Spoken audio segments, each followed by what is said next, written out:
In this section, we'll dive into the essentials of data types and metadata.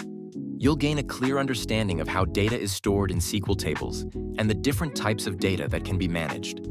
With this knowledge, you'll be ready to explore and work with various types of data efficiently.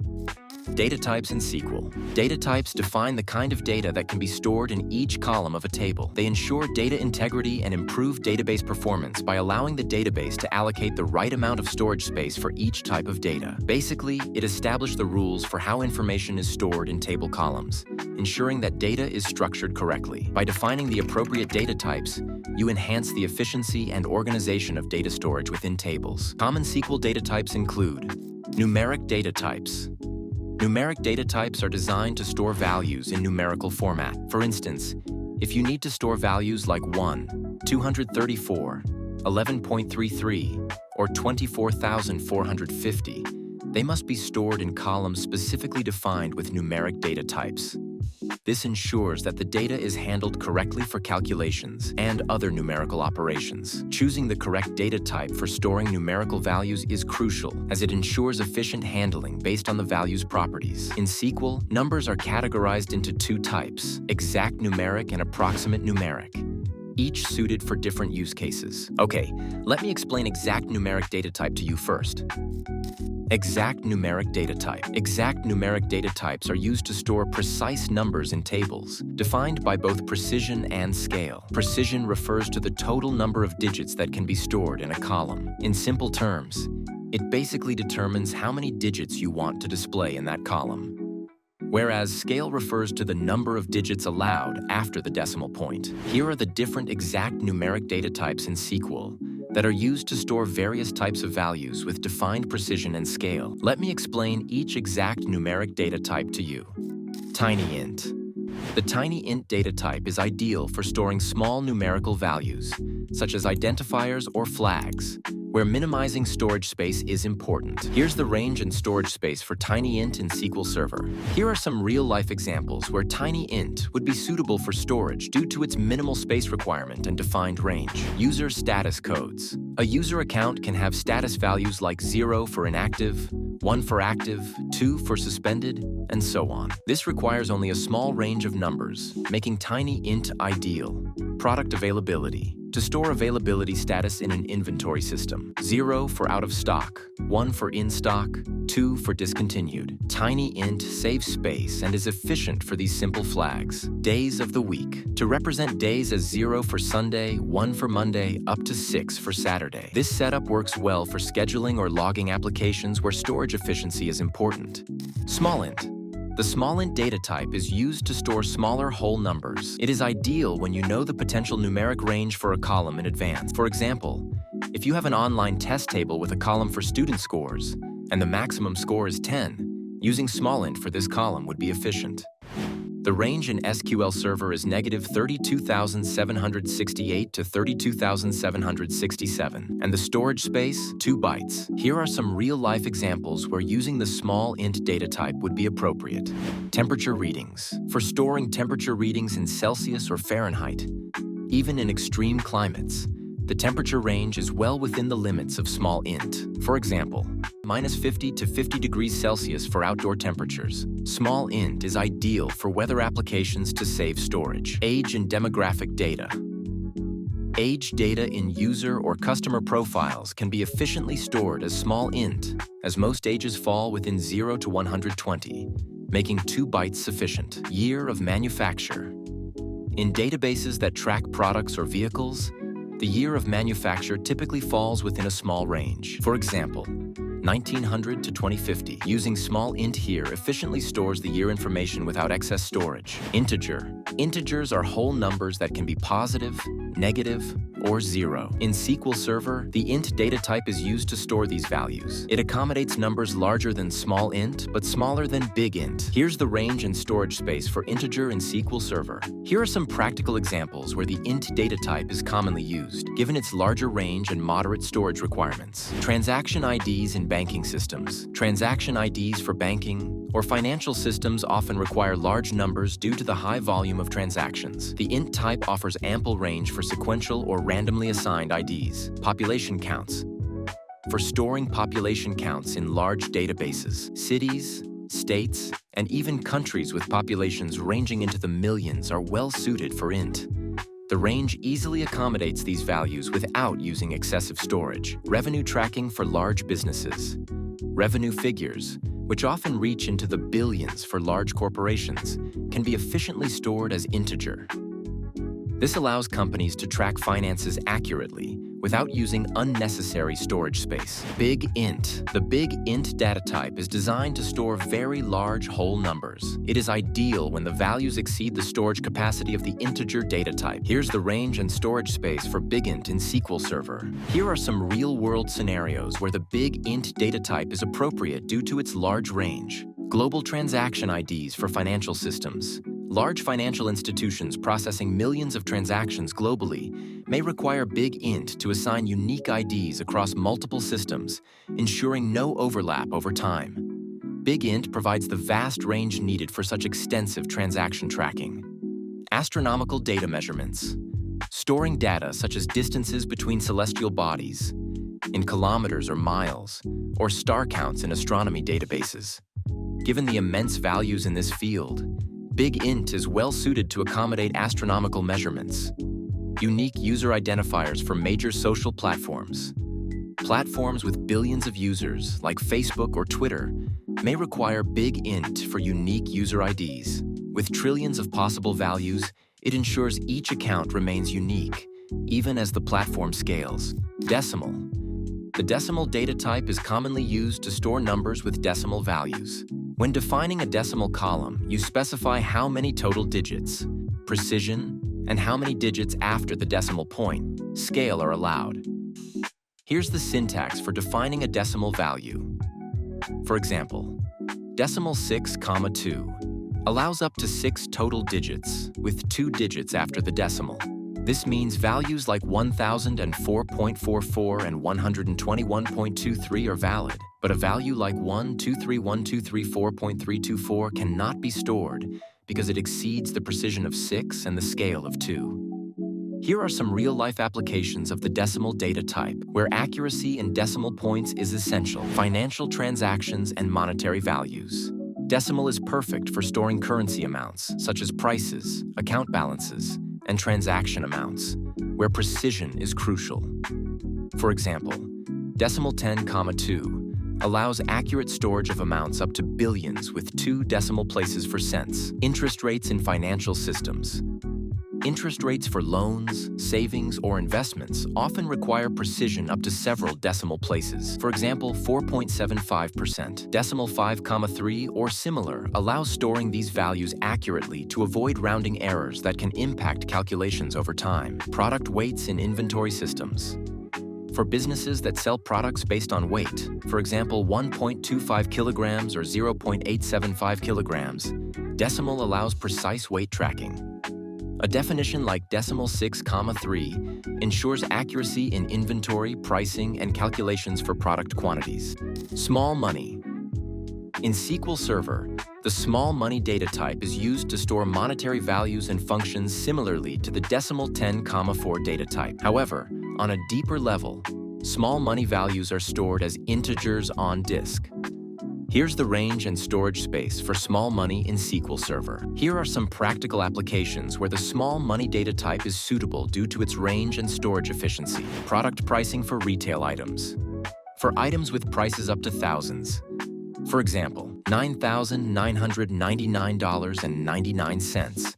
Small money is efficient, particularly in retail systems where a 4-decimal precision is sufficient, and the price range doesn't exceed small money limits. Employee salaries in smaller companies. For small to mid-sized businesses, employee monthly salaries often fall within the small money range, allowing efficient storage without using more space than needed. Budget allocations for projects. When budgeting for projects, each line item, for example, travel, materials, or supplies, typically has an upper limit within the small money range, making it an efficient choice for budget tracking and project management applications.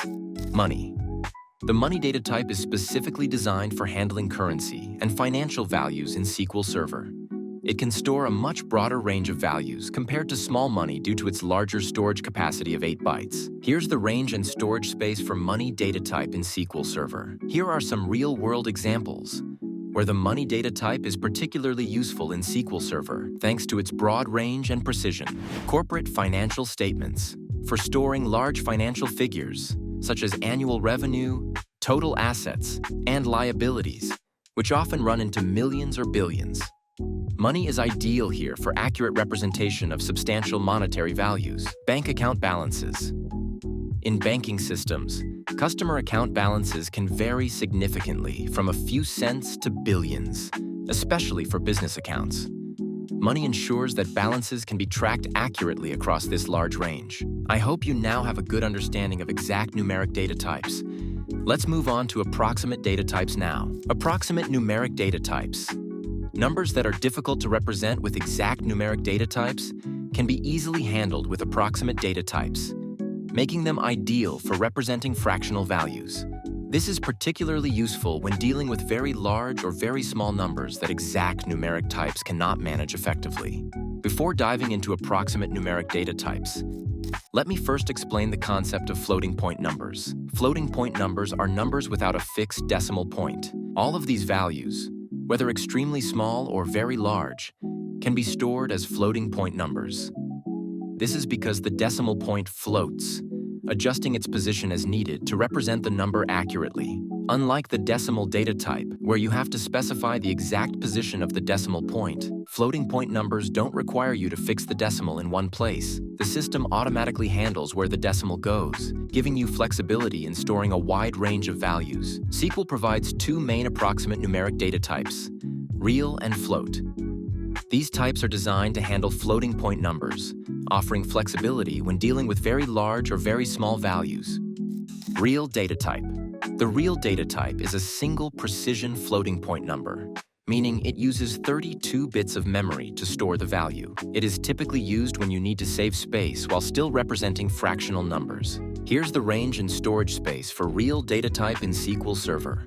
Here are some practical applications where the real data type is useful due to its balance of storage efficiency and ability to represent fractional values. Sensor data in IoT applications.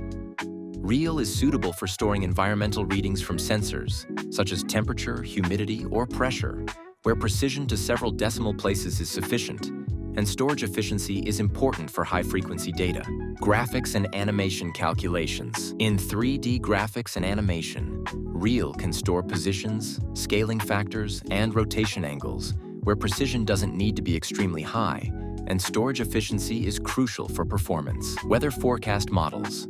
For variables in weather simulations like wind speed, precipitation, and temperature, Real provides adequate precision while conserving memory, which is important in large-scale meteorological models. Float. The float data type offers a broader range than decimal, making it a good choice when precision needs to be specified. Unlike Real, where the precision is fixed, float allows you to define the level of precision using a parameter. It is also space-efficient and cost-effective. Here's the syntax for float, where n determines the storage size. If you don't specify n, the system assumes a default value of 53, which corresponds to 8 bytes of storage. Here are some real-world applications where the float data type is ideal due to its wide range and adjustable precision. Scientific calculations in research. Float is well-suited for scientific databases where values may range significantly. For example, results in physics, chemistry, or astronomy. For instance, measurements like gravitational constants or atomic distances require a broad range and flexibility in precision. Machine learning models. In machine learning, float can store model parameters, where values are large or require minor decimal adjustments. Float's adjustable precision allows these models to optimize memory usage while retaining necessary accuracy. This brings me to the end of the numeric data types.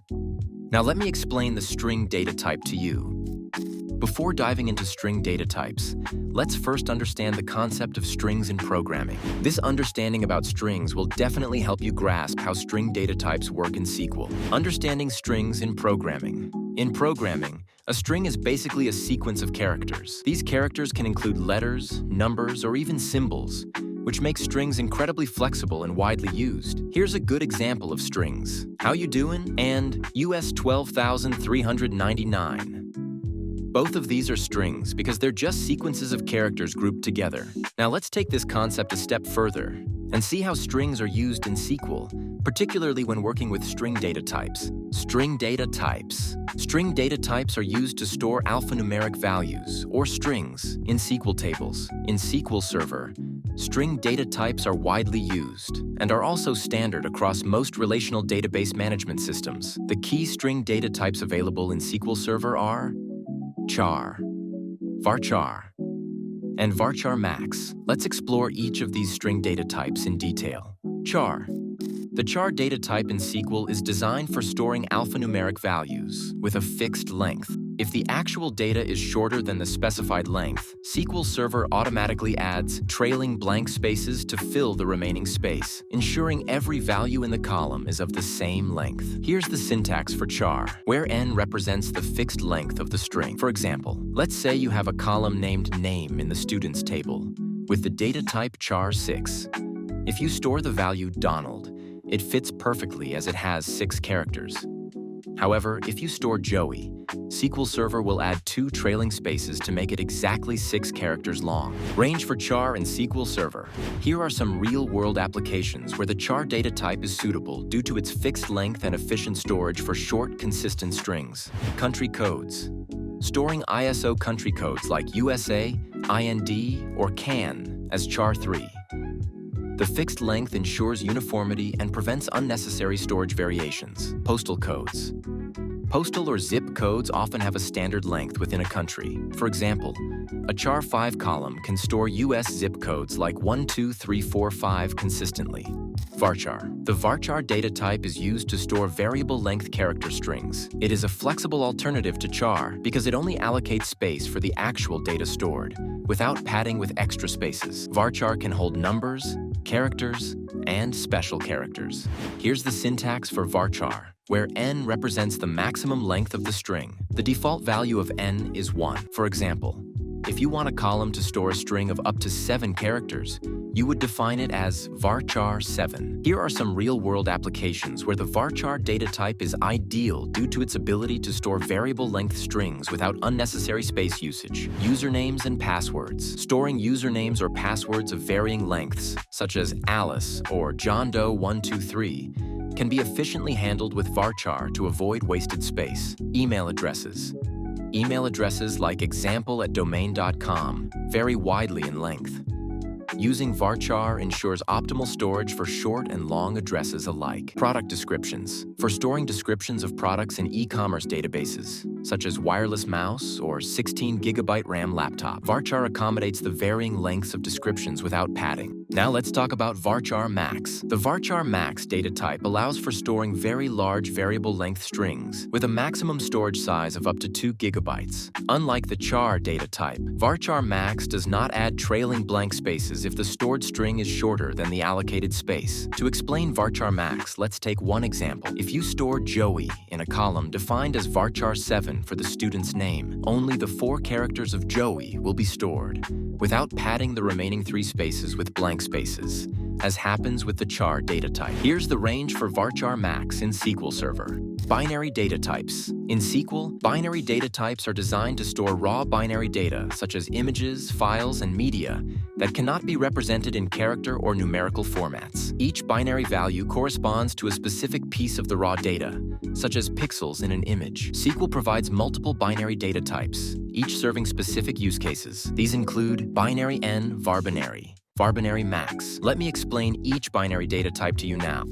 Binary. The binary data type in SQL is specifically designed to store raw binary data. By raw binary data, we mean items like graphic images, files, and media that cannot be stored in a traditional character or numerical format. Yes, images and media files can indeed be stored in a database using the binary data type. When it comes to images, each pixel, the smallest unit of an image, is represented by a binary value. This allows the raw data of the image to be stored in the database. Here's an example of how an image is represented in binary format. I hope you now have a clear understanding of how images are stored in binary format on disks. Let's move on to the syntax of the binary data type, where n represents the fixed length of the binary data that will be stored in the column. In the binary n data type, the length is fixed. If the binary data being stored is smaller than the specified length, SQL Server pads it with hexadecimal double zeros to meet the fixed length. This behavior is similar to the char data type, but instead of adding trailing spaces, binary uses double zeros padding to maintain the consistency of the data length. Note: in SQL Server Management Studio, binary values are displayed in hexadecimal format, prefixed with 0x. This is purely for readability and does not affect how the data is stored physically. The actual binary data remains untouched as raw binary, with the hexadecimal display used for easier interpretation. For instance, a binary 5 column can store up to only 5 binary bytes of data, and if we try to store data that is less than this, it will fill up the extra space with double zeros in SQL Server. Let me explain this concept with an example. When the string Joey is converted to hexadecimal, it is stored as 4A, 4F, 4559.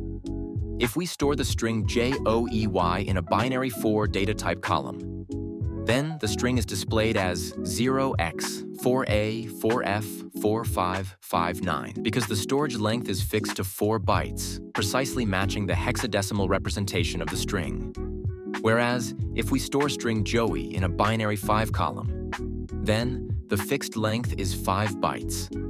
Since the string requires only 4 bytes, the extra space is padded with hexadecimal double zeros, resulting in the display 0x, 4A, 4F, 455900. This demonstrates how the binary data type uses fixed-length storage and fills any unused space with padding. Varbinary. The varbinary data type is used to store binary data, such as media files, with variable length. It functions similarly to varchar for string values, allowing for flexibility in the size of the stored data. Here's the syntax for varbinary, where n represents the length of the binary data. Varbinary max. The varbinary max data type is specifically designed for storing large binary data, such as images, videos, and other media files that require significant storage. It is also known as a binary large object, or blob in short. Varbinary max can store up to 2 gigabytes of binary data. This makes it ideal for handling large media files within a database. Real-world applications of Varbinary Max. User profile pictures. Storing user-uploaded profile pictures in social media or e-commerce platforms. Document management. Storing large documents such as PDFs, spreadsheets, or Word files in enterprise systems. Video streaming content. Managing video files for platforms like Netflix or YouTube. I hope you now have a clear understanding of the binary data type. In the next section, I will walk you through the date-time data types in SQL. Date-time data types in SQL. SQL provides specific data types for storing date and time values with precision and accuracy. Here are the common date-time data types available in SQL. Date. The date data type is used to store only the date, specifically the day, month, and year. This type does not store time-related values. Here are the range and storage space details for the date data type. Here are some real-world applications of date data type in SQL. Employee joining and exit dates. Date data type columns can store when an employee joins or leaves the company. This helps HR track tenure, generate experience letters, and manage offboarding timelines. Customer birthdays. Date data type columns can save birth dates to send birthday greetings or exclusive offers. It's commonly used in CRMs and marketing automation systems. Product launch dates. Date data type columns can store product launch dates that tracks the release date of products. This is useful for analyzing performance over time and planning marketing campaigns. Datetime 2. The datetime 2 data type is designed to store both date and time values in a table, offering higher precision and accuracy compared to the standard datetime type. It supports a larger date range and greater precision for time values. Here's the date range for datetime 2. Values like this can be easily stored in a datetime 2 column, providing precise tracking of both date and time. Small datetime. The small datetime data type is used to store both date and time values, but with less precision compared to datetime or datetime2. It stores time values in the 24-hour format, including minutes and seconds, but without fractional seconds or nanoseconds. Here are the date range and time range for small datetime. Here are some real-world applications of small datetime data type in SQL. Employee shift scheduling. Small datetime data type can store shift start and end times for employees, useful for attendance tracking and calculating shift durations without needing full second-level precision. Meeting and appointment tracking. Record the scheduled start time of meetings or appointments, ideal for office calendar systems where minute-level accuracy is sufficient. Delivery slot booking in e-commerce. Store user-selected delivery time slots. Helps logistics teams plan deliveries efficiently within scheduled hours and minutes. Datetime offset. The datetime offset data type is used to store both date and time values, along with the time zone offset. A time zone offset indicates how far ahead or behind a particular time zone is from coordinated universal time. Here's the syntax for datetime offset data type, where n specifies the precision for fractional seconds. Here's the format of datetime offset data type. Finally, let me explain the time data type. The time data type is specifically designed to store time values in a 24-hour clock format without any date component. It allows you to store fractional seconds with a customizable precision. Here's the syntax for time data type, where n is the number of digits allocated for the fractional seconds, ranging from 0 to 7. Here's the format of the time data type. Let me explain this with an example. 143545.123457 represents a time with fractional seconds precision of up to 7 decimal places. Here are some real-life examples for time data type. Audio or video time stamping. For marking specific times during media playback or recording. For example, subtitle timings or cue points in audio mixing software. Time data type is a perfect choice. Race or sports timing systems. Time data type is quite suitable to capture athlete performance timings like lap time, finish time, or reaction time with microsecond precision. Perfect for competitive sports or track events. Scientific experiment time capture. Time data type can also be used for the columns that logs the exact time a sample is taken or a process is triggered. Used in labs or R&D environments where accurate timestamping is crucial for analysis. Metadata. Data about data. By now, you understand that every entity has data associated with it and how entities are interconnected in our complex world. This data is stored in tables and other database objects within relational databases. In this section, we want to highlight that databases also store information about these objects themselves, such as tables, views, and indexes that we create to manage data about entities. Essentially, this is data about data, commonly known as metadata. For example, when your phone's camera captures an image, the image itself is data. The information about that image, such as its file size, resolution, creation date, and camera settings, is the image's metadata. Here are the types of information that a database typically stores in its metadata. Name of the table you created. Name of the columns. Primary key columns. Foreign key column name. Columns data types. Table size and storage. And some other related information. This brings me to the end of this session. See you in the next one.